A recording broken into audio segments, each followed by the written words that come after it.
So our basement flooded the week we moved into our new home, and I thought I'd show you what I came up with in case flooding ever happened again.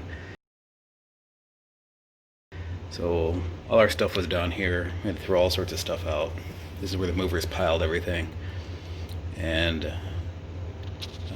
we had about 14 inches of water. So all the way around the entire basement, we had to chop off 2 feet of drywall and dry things out, etc.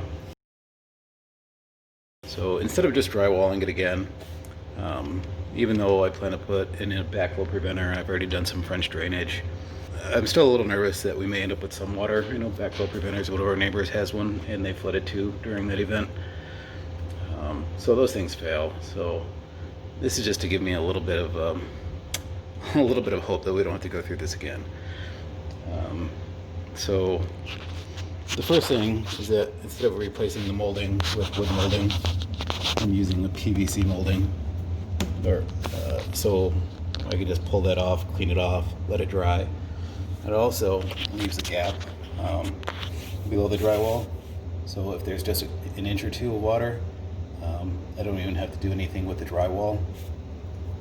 However, if the water does come up and soaks the drywall, instead of it soaking and getting this all wet and us having to chop 2 feet again and re-mud and do all that again and again, I came up with this little idea, which is to make these drywall panels all removable.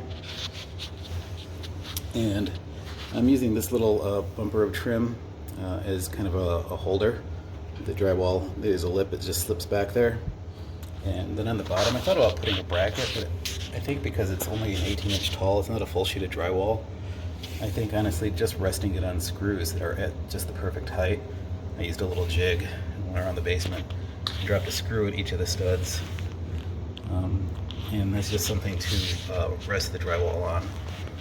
So putting them on, trying to do this one-handed. All the big panels are like this too, but this I can demonstrate with one hand. Just kind of lifts up into the slot and then sits back down on the screws.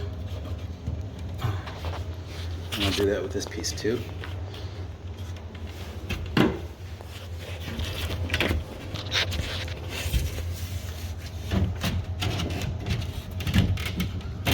A little bit of finesse. And you see it slides right in. And of course I have some seams to worry about. But at the end of the day, things still need to be cleaned a little bit. That's going to be fastened into place.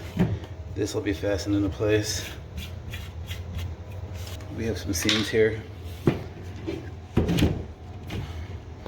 So the only thing that should have to be screwed and unscrewed is the bottom molding and these little seam hiders I'm using. And it'll just be fastened into place. Well, I could use a similar one like this, but I think I'm going to use, they make an angle one for outside edges, but it looks pretty good on the inside corners. My one regret doing this is that I didn't make this piece a little wider.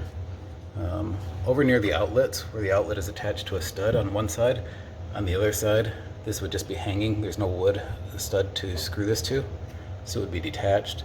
So I had to put a little piece of wood backer there. And you see that's got a visible screw. Now I have to mud and hide that screw, which isn't the end of the world, but perhaps if I had just used, instead of a 1x2, a 1x3, then I wouldn't have had to do just that little bit of patching all the way around. So that's kind of the idea.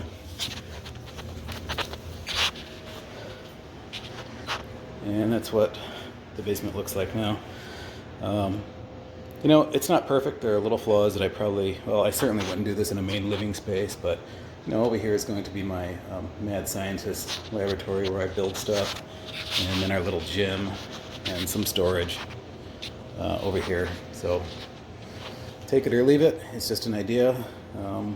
Wife's pretty happy with it, and I definitely, if we flood again, just the mess we had to go through with ripping out the old drywall and doing all this again, especially while already moving, I don't want to do that again. So there you go.